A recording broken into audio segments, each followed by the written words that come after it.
Shalom, chers tous. Alors, nous sommes en décembre 2022 et cet enseignement, je le dédie à nos amis cathos. Et mon souhait est que le Seigneur touche les cœurs de tous ceux qui sont sincères et qui veulent, qui désirent la vérité au-dessus de toute conception humaine. Que le Seigneur puisse briser la dureté de la religiosité et de l'idolâtrie que le clergé leur a imposée pendant des siècles et des siècles au nom de Jésus-Christ de Nazareth. Amen. Amis cathos, une fois de plus, je tiens à vous dire, j'aurais pu me passer de faire ce message, cet enseignement et dire, tant pis pour eux. S'ils veulent continuer à croire, c'est leur problème. J'aurais pu dire ça. Mais le Seigneur me pousse à faire ce message pour vous. Il veut vous sauver. Aucune religion ou appartenance n'a jamais sauvé quiconque sur cette terre. Jamais ça ne s'est produit. Donc, si vous êtes d'accord avec ce principe, pourquoi fermer votre cœur à autre chose que ce qu'on vous a fait croire qui était la vérité? Puisque la preuve, vous n'allez pas vérifier les faits. Vous acceptez. Le clergé, depuis la nuit des temps, vous dit tout, mais sauf ce qui est écrit dans la Bible. Et en fait, c'est leur théologie et rien d'autre.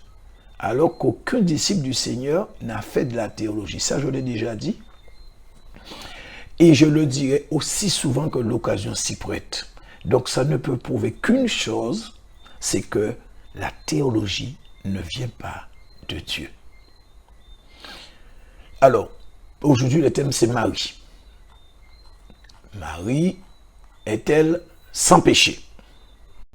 Ou pour employer ou utiliser votre expression, immaculée conception. Donc, c'est ce que l'Église catholique romaine, c'est ce que le clergé vous a fait croire. C'est ce qu'on vous a martelé la tête avec qu'elle était sans péché. Et je dirais, effectivement, selon l'Église catholique romaine, elle est sans péché. Mais pas selon la Bible, la parole de Dieu. Ça, c'est autre chose.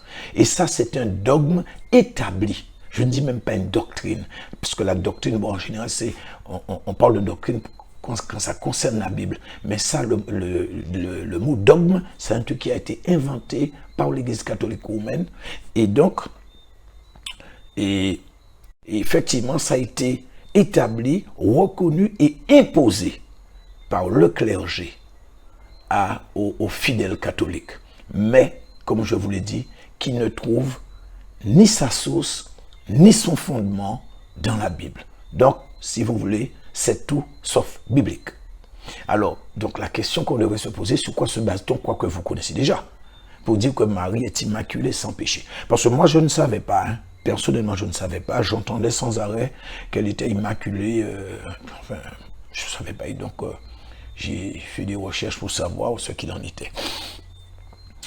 Et apparemment, il semblerait que le clergé se soit simplement basé sur la déclaration de l'ange Gabriel qui a dit à Marie qu'elle était pleine de grâce.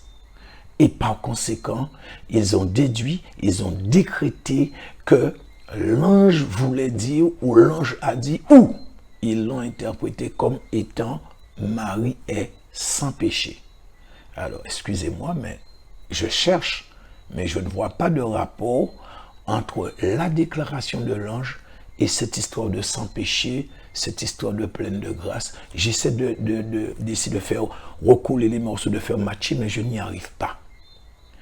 Est-ce que la Bible a parlé de la naissance de Marie? Non. Ésaïe, qui parle de la Vierge qui sera enceinte, et Ésaïe dit, la Vierge sera enceinte. Et Ésaïe n'aurait pas su que la Vierge serait immaculée. Il savait que la Vierge serait enceinte, mais il ne savait pas qu'elle serait immaculée. Donc vous voyez qu'il y a un non-sens là. Ça ne colle pas du tout. Quand Dieu donne ce genre de prophétie, il est plutôt précis, tout comme pour le Seigneur. Nous savons que la Bible dit que le Seigneur Jésus serait sans péché. Et même avant sa naissance. Mais pas pour Marie, jamais. Et comme je viens de vous dire, à part Ésaïe, On n'a rien d'autre à se mettre sous la dent.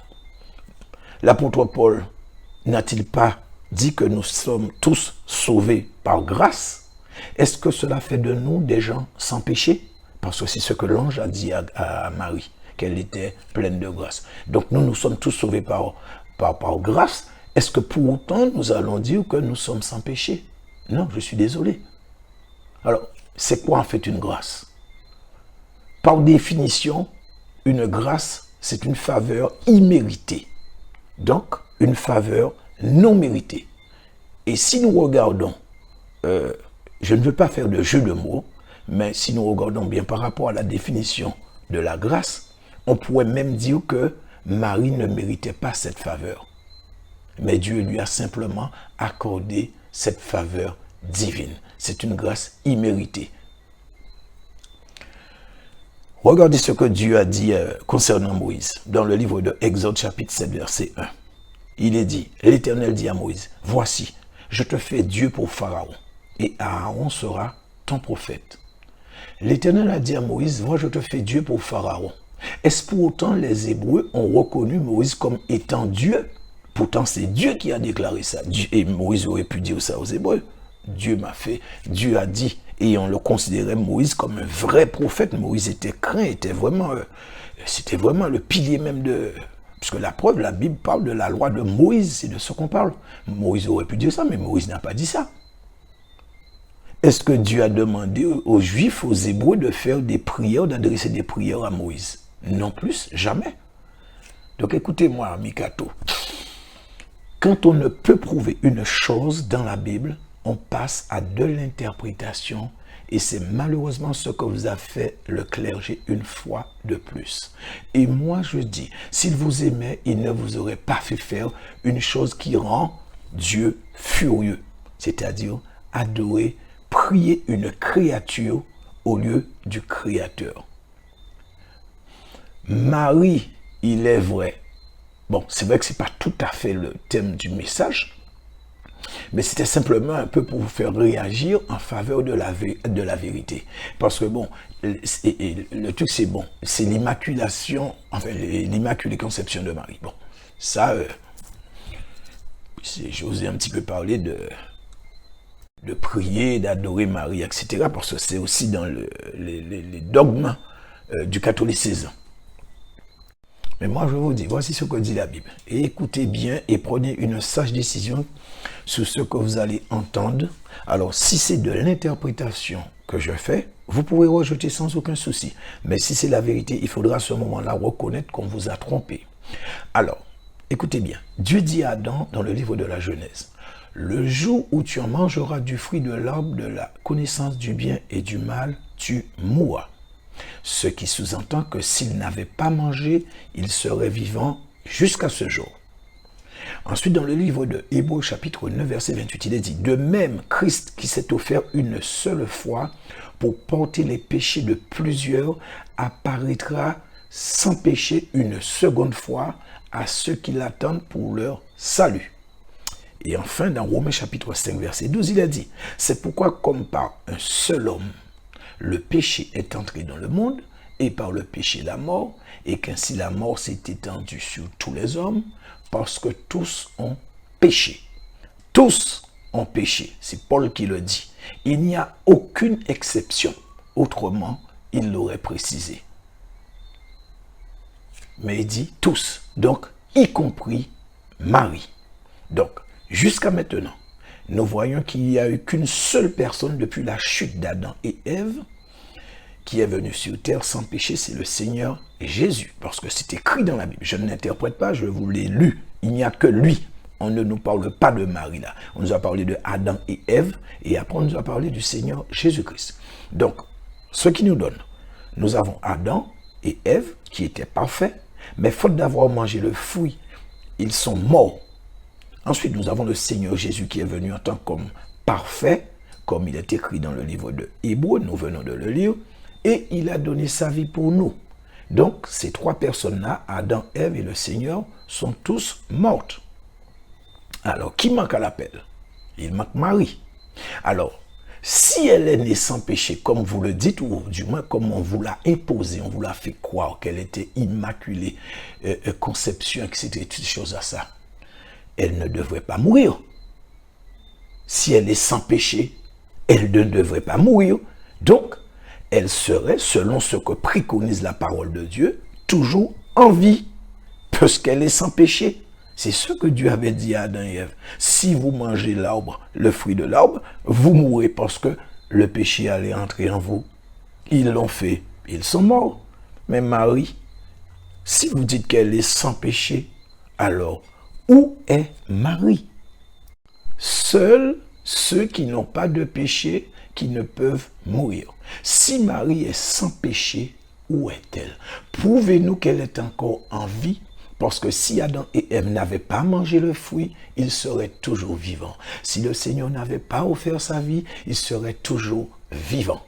Eux, ils étaient sans péché. Donc si Marie est sans péché, où est Marie? Et moi je vous dis, si vous y arrivez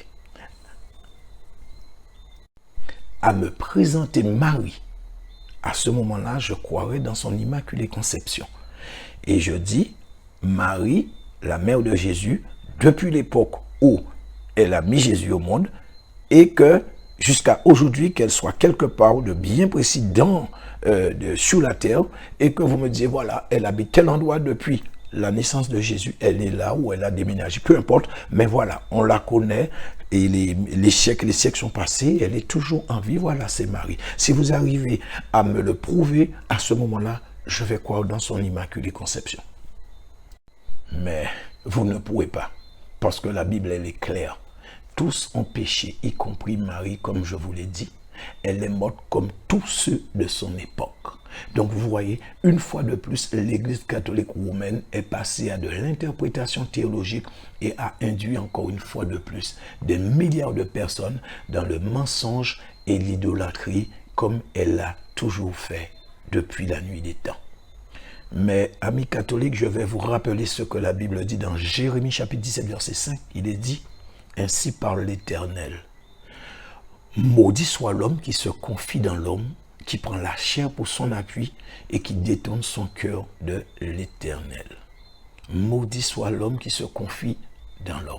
Donc si, au lieu de vous confier dans ce que la parole de Dieu dit, vous avez préféré faire confiance à la parole d'un pape, d'un évêque, du clergé, d'un prêtre, peu importe, d'un cardinal, peu importe son nom, alors là, Dieu vous dit que vous êtes déjà maudit. Ce n'est pas l'homme qui le dit, c'est Dieu.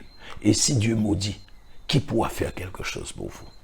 Alors voilà ce que je voulais partager avec vous et en espérant que ça vous permettra de réfléchir un peu et de savoir vraiment séparer le bon grain de l'ivraie. Ce n'est pas parce que la masse dit quelque chose que forcément ce qu'elle dit, elle est bonne. Ça ne veut rien dire. C'est tout. Que Dieu vous bénisse.